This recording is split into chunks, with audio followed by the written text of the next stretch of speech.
peace agreement that we worked out. They've been fighting for 30 years. 7 million are dead, and they think the number is actually quite a bit higher than that. It's been a long and vicious fight, and I just wanted to say that the countries represented were very happy that we were able to solve that problem. I think over the next couple of weeks, the leaders of both countries will come to sign the final agreement. As you know, we had foreign ministers last week, but we're going to be signing an end to the horrible 30-year war. It's been going on for a long time. I've been reading about it, hearing about it, and it was a vicious war. It was a terrible war. I want to thank our outstanding senior advisor for Africa, Masad Boulos, for helping to mediate this breakthrough. He was very much involved in that settlement. Most people thought it couldn't be done. But there's still much more to be done, and we're going to be facilitating peace also in places like Sudan, where they have a lot of problems, Libya and others. We have there's a lot of anger on your continent, and we've been able to solve a lot of it. My administration is committed to strengthening our friendships in Africa through economic development efforts that benefit both the United States and our partners. And we're shifting from AID to trade. We had AID, or aid as we sometimes call it, right to trade. And trade seems to be a foundation that I've been able to settle a lot of these disputes, like as an example, India and Pakistan, Kosovo, Serbia. I said, you guys are going to fight, we're not going to trade. And we seem to be quite successful in doing that. To that end, we have closed the U.S. AID group to eliminate waste, fraud, and abuse, which was tremendous waste, fraud, and abuse. And we're working tirelessly to forge new economic opportunities involving both the United States and many African nations.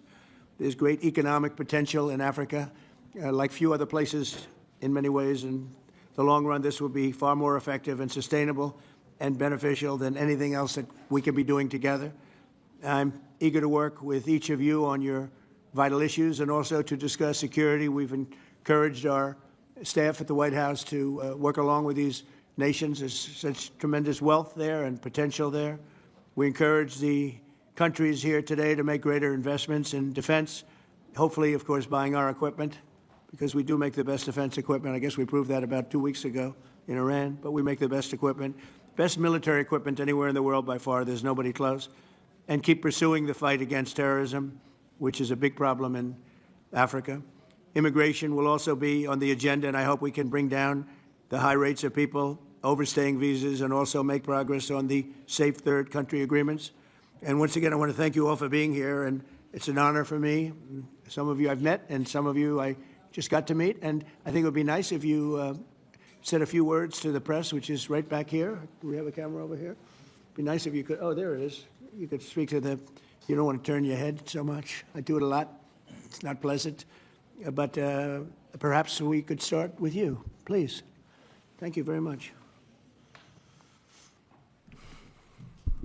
Great gentleman, by the way. Merci pour m'avoir donné la parole, Monsieur le Président. Thank you for giving me the floor, Mr. President. First of all, I would like to thank you, Mr. President Trump, for inviting us to come here today. I'm President Ghazouani, President of the Islamic Republic of Mauritania. Thank you, Mr. President, for this invitation and the invitation you sent to the other colleagues present here today. This is a very strong message from you, and we are receiving this message very well. This is a message of interest that you're sending to us, and it's a message that you're sending to the whole of Africa. All of this is generous on your part. We are receiving this, and we accept this message from you.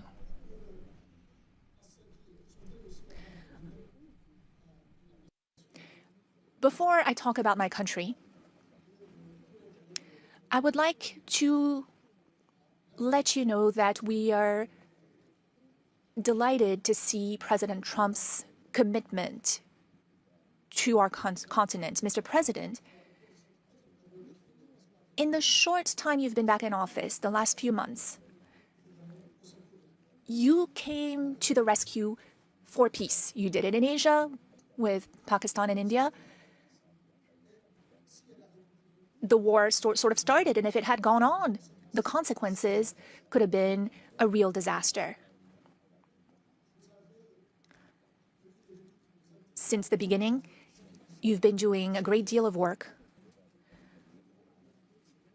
on the war in Europe, that is the conflict between Russia and Ukraine. You rushed to Africa to resolve a long-standing problem. Lots of efforts had been made by many heads of states, but your will made it possible for this agreement to be signed. And now, this conflict is behind us.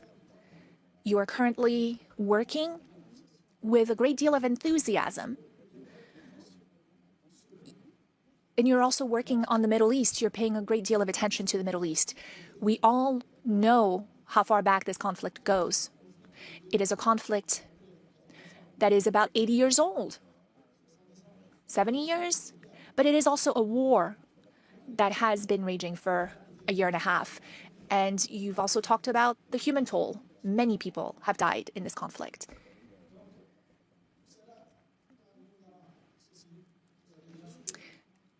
Of course, you also stopped the war between Iran and Israel. That could have been a real disaster for the region. It's a sensitive region to start with. Your work in favor of peace has been tremendous, and we are also very interested in supporting peace in the same way. When there's no peace, like you said earlier today, when there's no peace, a lot of other things are lacking. When there's no peace, it is difficult to have prosperity. It is difficult to have calm, to have a sense of quietness. It's hard to sleep. It's hard to go about your business every day. You understand that well, Mr. President, and you're working on this. So thank you. Moi, je suis président. I am the president of Mauritania.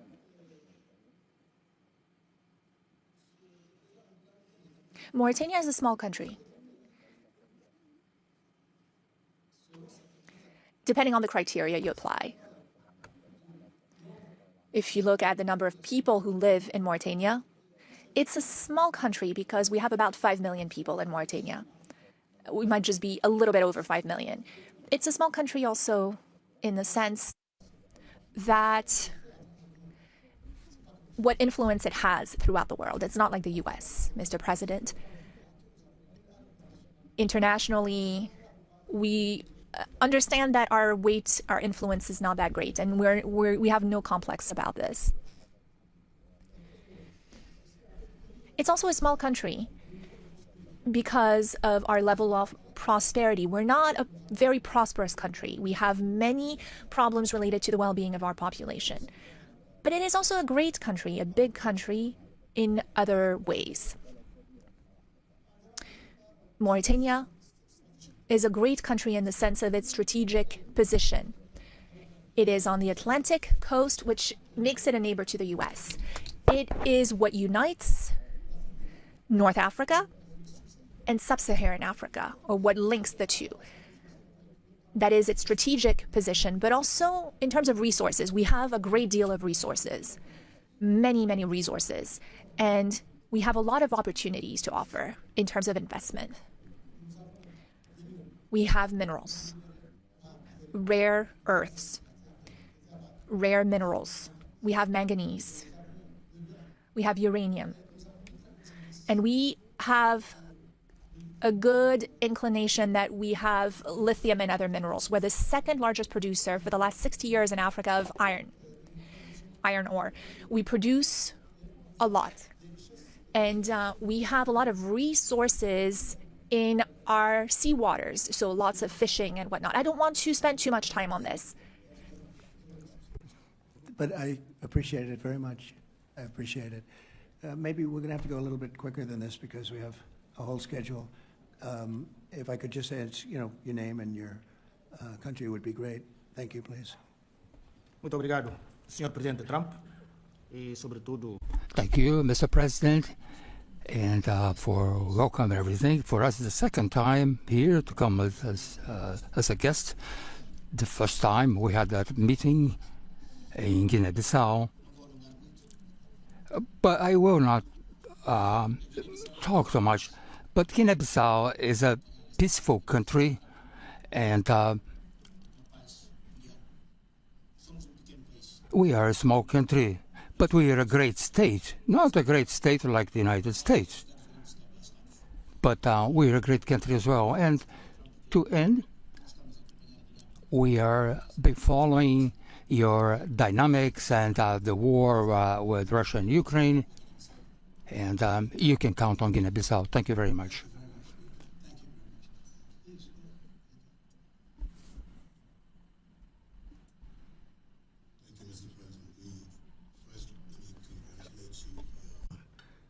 Recent celebration of your 249th anniversary. We did in Liberia at your embassy. Mr. President, we thank you for this opportunity to be here. Liberia is a longtime friend of the United States, and we believe in your policy of making America great again.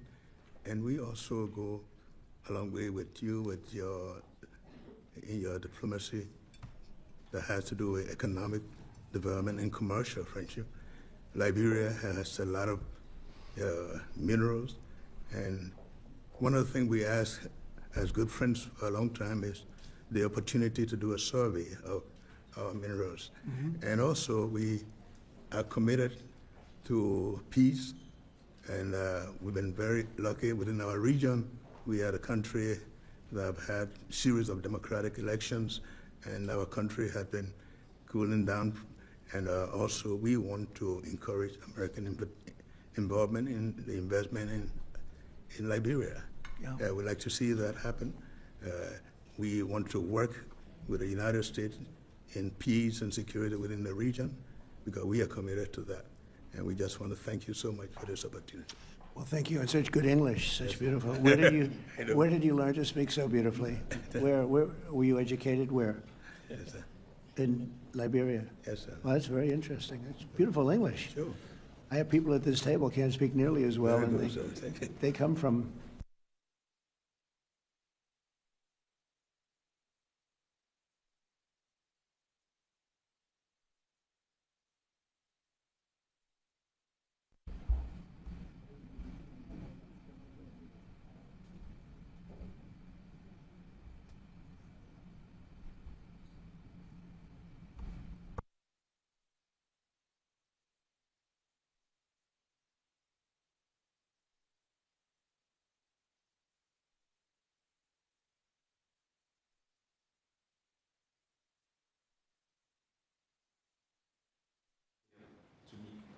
américaine. Homologue président africain. Je voudrais avant tout remercier ici officiellement No microphone for the speaker. le travail d'amitié entre nos différents pays. No interpretation. Parce qu'aujourd'hui, le président There's no microphone for the speaker. est la fierté du monde entier. Dans plusieurs domaines, le domaine économique, Still no microphone for the le speaker. domaine politique. Et au niveau diplomatique, j'ai salué. Could you turn that on? Yeah. Just press it. There you go. Yes. Et au niveau diplomatique, I would like to commend you, Mr. President, for the success you had in reaching a peace agreement between Rwanda and the DRC. Africa is a vast continent that has many problems, and we truly count on you for your assistance in Sudan and in the Sahel, because no investment can be made when there is a war. For investment, you need peace. The other heads of state who are here with me represent countries that are at peace, and that has been the case for some time. When we also have raw materials, minerals, rare earths. We are not poor countries. We are rich countries when it comes to raw materials, but we need partners to support us and help us develop those resources with win-win partnerships. That is our wish. I often listen to your remarks and speeches, Mr. President.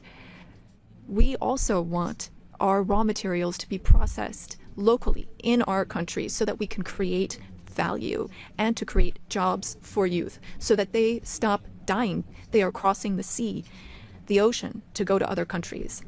That is what we want to have, local processing of raw materials. Gabon is a rich country. We have over 2 million inhabitants and a great deal of diversity, raw materials, oil and gas reserves. And we would like those resources to be tapped using an economic model that fits. Since our liberation, we have changed how we do trade. We've focused on transparency and bids for anyone who wants to come invest in our country. If you follow the news, we have also worked on agreements with the European Union, and we wanted to review those because we didn't think that those were win-win opportunities. So our market is open. We want to process manganese locally, which you purchase through a company called Aramet. And I'm sure that it's more expensive compared to when you can come and buy it directly from us. In order to do this local processing, we need 8 to 10 gigawatts of electricity. Again, this is an open bid. Any American company that wants to invest in electricity in Gabon is welcome to take advantage of that opportunity. Now, looking at defense, the Gulf of Guinea is an issue. There is maritime piracy in that area, and we want to work together to stabilize it. You said you had the best equipment, the best military equipment, and that's what we'd like to have so that we can stop maritime piracy in the Gulf of Guinea. We can't do it alone. We need a reliable and strong partner that is committed and that takes real steps, real action. We also need to be pragmatic, and that's what you are. And I'm a general, and I am too. I'm pragmatic. I like it when things move quickly. Our country is free, open to one and all. You are welcome to come and invest. Otherwise, other countries might come instead of you. Thank you. Good job. Thank you very much. Appreciate it. Okay. Thank you so much, Mr. President. I would like to thank you for this invitation. It is an honor for us to be here at the White House and to have this opportunity to speak with you about the new partnership that you are putting in place with Africa, particularly for investment. I also wanted to commend you for your commitment to peace throughout the world and the incredible diplomatic success that you had with the DRC, as my colleagues mentioned. You said that this put an end to a long war that claimed many lives, and thankfully, you were here to put an end to this 30-year war. I also wanted to express that Africa supports all efforts to bring back peace to Sudan, Libya, and in the Sahel. Mr. President, as you've seen, you can only do business when there is peace and security, and you build peace everywhere in the world so that there can be better investments.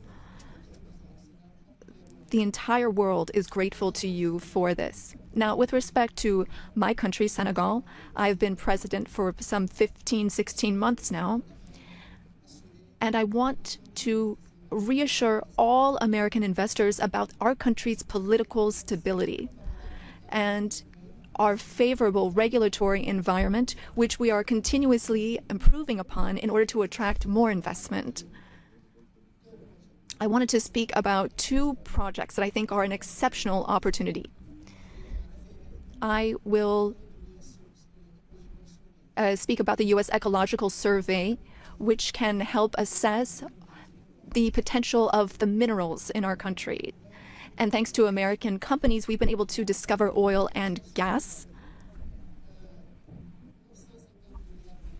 Some 950 billion cubic meters of gas that we can tap into in order to support our economy. And again, here we were able to do this with an American company. Another project I'd like to mention, and again, I would like to invite American investors to take part in this. It's for a digital city. We identified a space within the city of Dakar. It has a view of the sea. It's on some 40 hectares, and this is a great opportunity for American tech companies to come in and make Dakar a tech city open to Africa. I was wondering what your secret was for resolving all these complex crises, and I know you are a tremendous golf player. Golf requires concentration and precision, qualities that also make for a great leader. Senegal has exceptional opportunities to offer, including in the area of tourism. So perhaps an investment could be made in a golf course in Senegal. It would just be 6 hours by flight from New York, from Miami, from Europe, or from the Gulf, and that would be an opportunity for you to show off your skills on the golf course too. Thank you for your attention, sir. Nice. It's some way to show off my skills. It's a long trip to show off my skill, but that's really nice. And he's led a very interesting life. He looks like a very young person. He's a little older than he looks, but a fantastic job. He was treated very unfairly by his government, and he prevailed. And so congratulations on that. Really, congratulations. It was a great job. And you've all done a fantastic job. And so we'll be talking to you as we have the meal. Do you want to ask any questions, please? Where's my reporter from Africa? There you are. How are you? I'm fine, thank you, Mr. President. Very famous in Africa. Okay? Thank you, thank you. Thank you. I have one question for the African presidents and one question for President Trump. As you can see, Mr. President Trump, all the African presidents are very happy with your efforts to bring peace in the Democratic Republic of the Congo. My question to you is, today you are making history by receiving 5 African presidents and showing the interest of the United States to collaborate and to work close with the African nations. African continent is watching, African youth is watching, and this new approach that your administration is taking to deal with African nations, not only based on help, but in doing business that everybody can win, is really much appreciated for all the Africans. My question is, are you planning, Mr. President, in the future to travel to Africa to see firsthand all those countries in Africa, all those potential that those countries have? And for the African leaders, my question is, as you can see, President Trump is working to bring peace not only in Africa, but also in the world. Are you all considering to nominate President Trump for a Nobel Prize Peace? That's a very nice reporter. I got to meet her 2 weeks ago when we had the Congo and Rwanda, and we had some other people up from Africa, and that was the first time. But that's a very nice. I appreciate the questions. Very nice, actually. Would you like to? At some point, I would like to go to Africa. Absolutely, we're going to see what the schedule is, but at some point, I would like to do that very much. Would you like to give a fast answer, please? Thank you very much. Of course, we are supporting. Microphone, please. Microphone, please. Of course, on soutient cette dynamique. We are in favor of this dynamic for peace. We are very committed on peace. I am the first head of state who went to Russia and who went to Ukraine both since the start of the war. I held the presidency of ECOWAS, and I went to see Mr. Putin. We spoke for 4 hours, and then I went to Ukraine. I spent 12 hours on a train to speak to President Zelensky. But now the weight of President Trump is something else altogether. We are with you. We are behind you to see what we can do to help bring peace back. No one wins when there's war. So you have our support so that we can bring peace back. Thank you. Thank you very much. Appreciate it. Go ahead, please. Thank you, Mr. President Trump. Thank you for your questions. A Nobel Peace Prize, well, I don't see any problem with it. I think that President Trump deserves it for all the efforts that he's worked on. And he brought peace back in the SIAC region. That is my region, the region where DRC and Rwanda signed a deal. And so he is now bringing peace back into a region where that was never possible. So I believe that he does deserve a Nobel Peace Prize. That is my opinion on this. Well, thank you very much. Very nice. Thank you. I didn't know I'd be treated this nicely. This is great. We could do this all day long.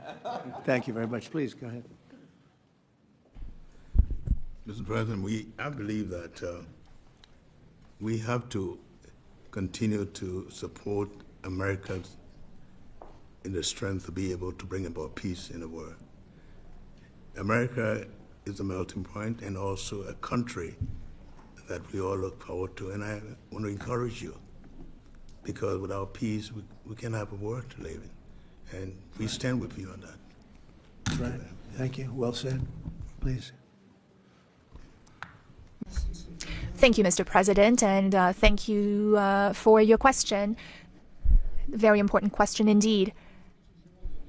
Forgive me for saying this, but unfortunately, I don't really understand. I don't know how things work when it comes to Nobel Prizes, but I can guarantee you that Mauritania would never be opposed to President Trump receiving a Nobel Peace Prize, because he's already working very hard in favor of peace throughout the world, with no distinction, no regard to what continent it's on, and he's working on areas where there are tensions everywhere, and he's committed towards peace, and our world needs more peace. Thank you. Very much. Thank you. Thank you very much. The jury will decide. It's not a matter of voting amongst our countries, but what is for sure is that the results and the work has been done in such a short amount of time show that you would be a good recipient. And I'm sure that the jury sees that, and the rest of the world sees it as well and understands it. When the time comes, I think everyone will see that it is a deserved prize. Congratulations on what you've done so far. If we took a poll, I think you would be very far ahead in those polls. Which is very nice. All of you, thank you very much. I appreciate it. Peter? Thank you, President Trump. James Comey and John Brennan, now under criminal investigation related to the Trump-Russia probe. Do you want to see these two guys behind bars? Well, I know nothing about it other than what I read today, but I will tell you, I think they're very dishonest people. I think they're crooked as hell, and maybe they have to pay a price for that. I believe they are truly bad people and dishonest people, so whatever happens, happens. And now, a few weeks after the strikes that you ordered on the nuclear facilities in Iran, there is an Iranian official who says you, President Trump, have done something that he can no longer sunbathe in Mar-a-Lago. As you lie there with your stomach to the sun, a small drone might hit you in the navel. It's very simple. Do you think that's a real threat?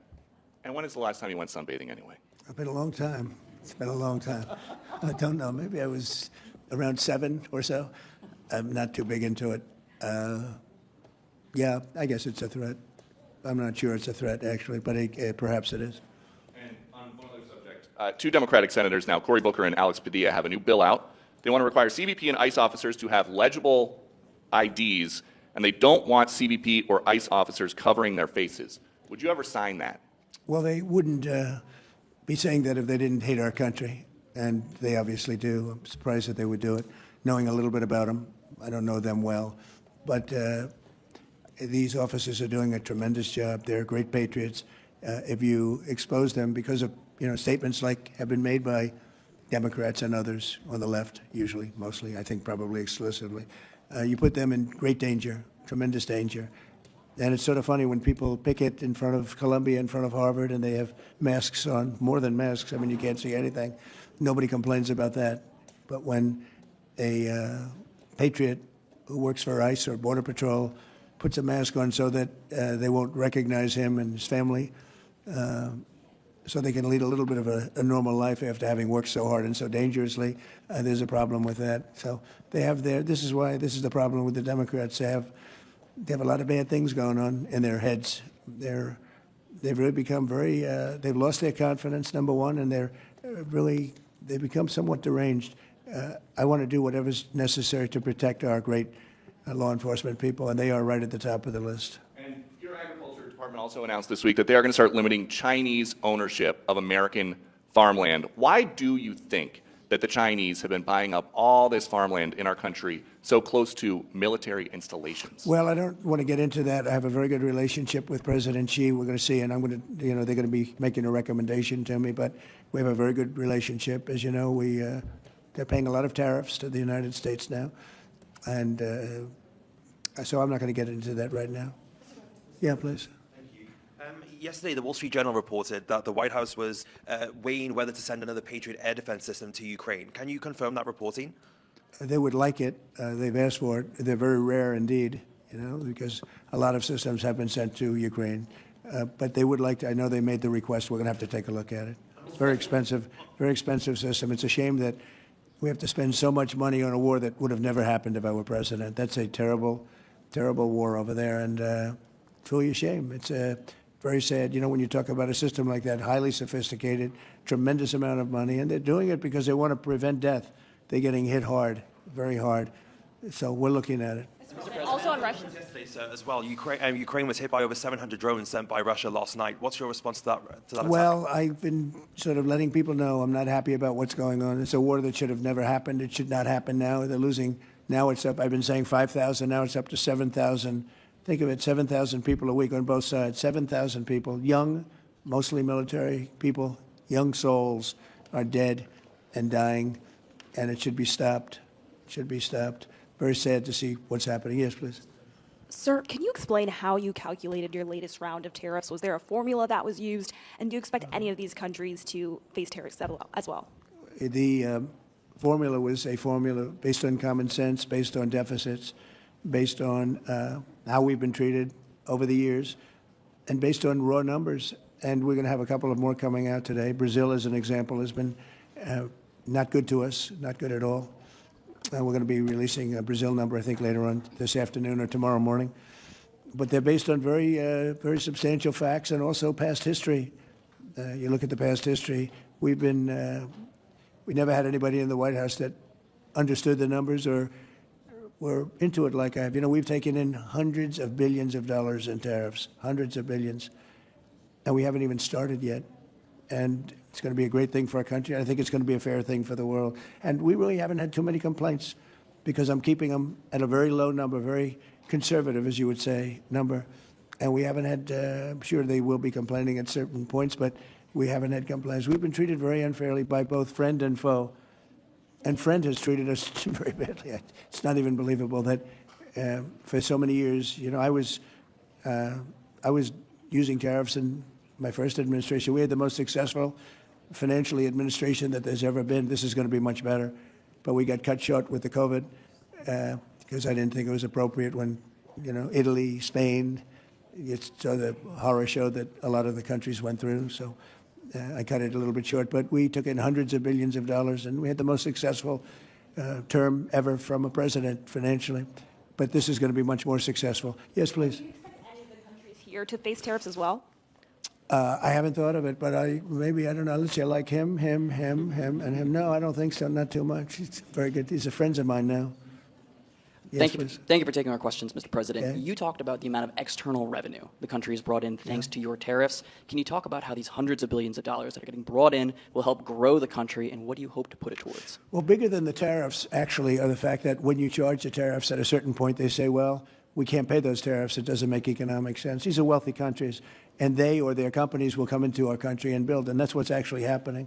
If you had a very low tariff, there'd be no incentive to do that. If you have no tariff, like we used to have, which is so stupid, it's not even believable, but then obviously they make their product, the product in their country. They have the jobs, they have the income, they have the taxes, they have everything, and they just send it into us, and it's jobs that we wouldn't get. Now the wheel is turned. And what we're doing is, more important, we're taking in hundreds of billions of dollars, money that we've never seen before.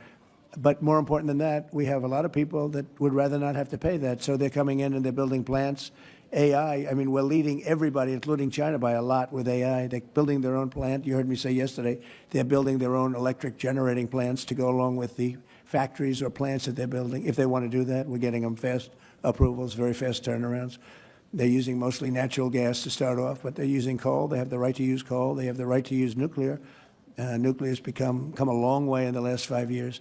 So We're getting them very fast approvals. We have factories and plants building at a level that we've never had in this country before. Yeah. And secondly, a study from the Council of Economic Advisors. You put it on Truth Social yesterday. It showed that your assessment that tariffs would slow inflation was accurate and that the prices of imported goods since February has fallen. That your assessment was right, the critics were wrong. Why do so-called experts continually misread your economic policy, sir? Well, it's not the experts. It's the fake news and a combination of that and the Democrats. I saw an ad on television today on Fox, and it was some ad about, Trump has raised costs. It's the opposite. I actually put out a statement. I brought down costs. I brought down the cost of groceries. I brought down the cost of energy, tremendously groceries.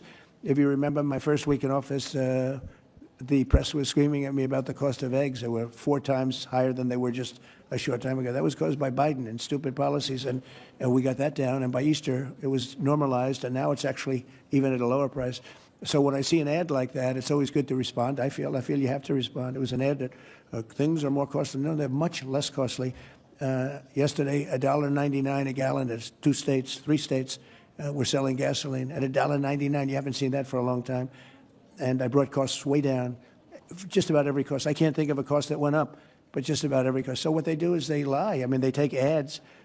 You'd almost think that the advertising station would stop it because they know it's wrong. It's such a lie. All you can do is say it's a lie and explain it. I guess I have the ability to explain it at conferences like this, so I like to take advantage of it and do it. But costs are substantially down under the Trump administration. And as you know, Biden had the highest inflation, I believe, in the history of our country. They say 48 years, but regardless, I think it was really the highest in the history of our country. And they were up to numbers that nobody ever saw before.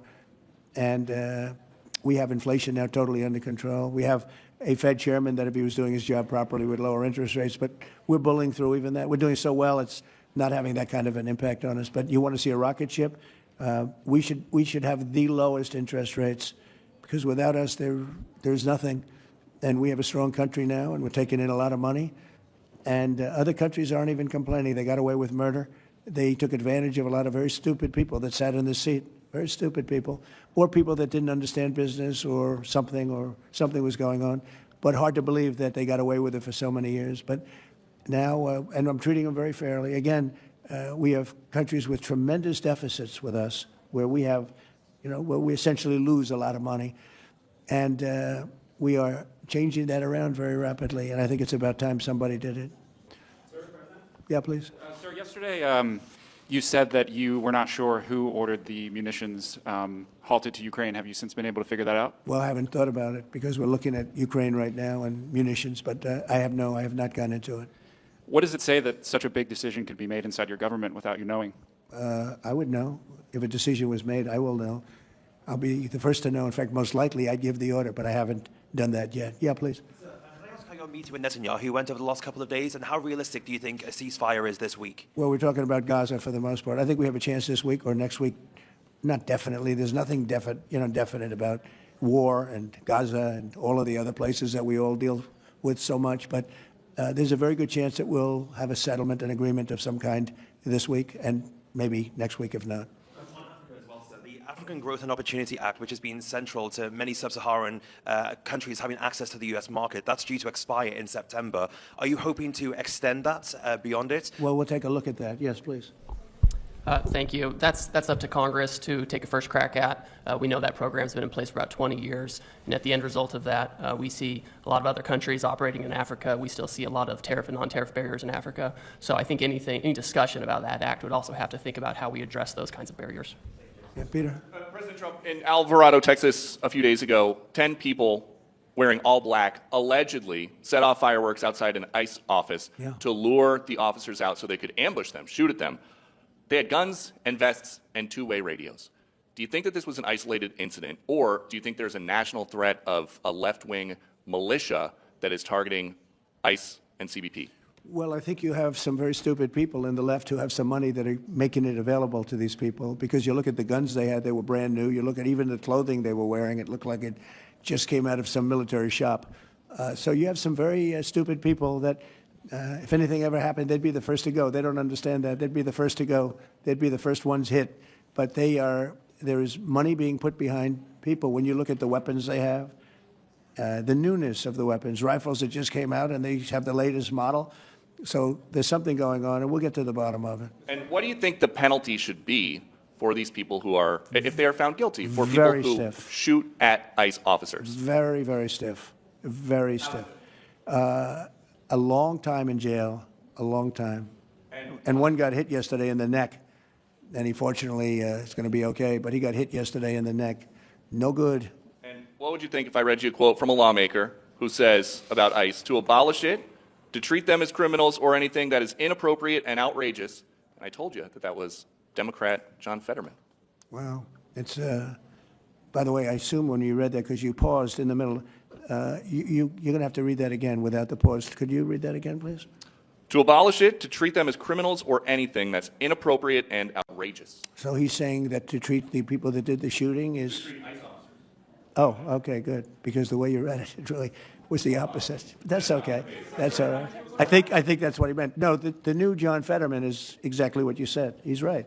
He's right. And we have to protect our police officers, and we will. And we have been... if you saw the stats released by the FBI the other day, the murder rate's way down, the lowest it's been in a long time, and that took place over the last 6 months. For the last 6 months, murder, it's a hell of a subject to have to talk about, but murder is way down at almost getting to be modern-day records. So that's despite the fact that we have a lot of people that came into the country that shouldn't be here. Mr. President? Yes, please. So two questions, one on tariffs, the other on the IRS. Yeah. On tariffs, China is reportedly softening their impact on U.S. tariffs in Africa, announcing last month that they would halt charges on imports for nearly all of its African partners. Good. Does this move by China influence your thinking, your approach to tariffs on the continent? Well, we treat Africa great in many different ways, including with tariffs. But, parts of Africa charge us tremendous tariffs, as you know. And they're going to be dropping those tariffs. They've already informed me they're going to be dropping those tariffs. But we treat Africa far better than China or anybody else, anyplace else. Yeah. And on the IRS says that churches can now endorse political candidates. What's your reaction to this, and how do you expect this to influence some of the work that's afoot on the continent? There's a lot of American churches that are missionaries doing missionary work on the continent. Do you support that? I love the fact that churches can endorse a political candidate. I think so, because we have a lot of respect for the people that lead the church, for the pastors and the ministers and the rabbis and the all different leaders, all different religions, and people respect those people. And I think there's nothing wrong. It was a very big penalty if that took place just a little while ago. They had a thing called the Johnson Act, and it was a very big penalty. I think it's great if a pastor, minister, priest, rabbi, and we could very much go into your religion, by the way, which is something that people are having great respect for throughout the world. If somebody of faith wants to endorse, I think it's something that I'd like to hear. And I can guarantee you, the people that they're with every Saturday or Sunday or whenever it is they're with, they want to hear from these people. And it was a very severe penalty. Those people were not allowed to speak up. Now they're allowed to speak up. No, I think it's terrific. Your administration took new actions against Harvard University today. Are you still optimistic about reaching a deal with the university? Oh, yeah, I think so. Harvard's been very bad, totally anti-Semitic.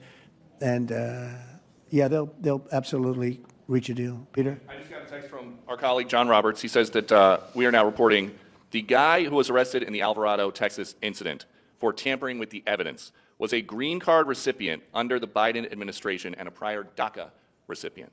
What do you think of that? It's very sad. It's very bad. A lot of them are here. We came in 21 million. I think it's higher than that, by the way, but they say 21 million people came in. Many of them are criminals. Many of them are murderers. 11,888 is what they say are murderers. And they came in through open border policies, no checking, no vetting, no nothing. And we have a lot of that. And despite that, we have crime down, which is pretty amazing. And this is a And long say hello meeting, to so- John. Say hello to John I Roberts. will. I'm sure he's watching this right now. A lot of news has broken since we've been in here. Axios says a secret White House meeting between Steve Witkoff, Ron Dermer, and a Qatari envoy on Tuesday led to significant progress in the negotiations over the Gaza hostage and ceasefire deal. What can you tell us about this It's secret very possible. meeting? I will tell you we're getting very close to a deal. I don't know if it's secret or not secret, but it doesn't matter to me. Secret's fine if it gets us to where we want to be. We want to have a ceasefire. We want to have peace. We want to get the hostages back. And I think we're close to doing it. Okay? Thank you all very much. Thank you very much. President Trump. Thank you. Good job, everybody. Huh? Thank you. That was a good job.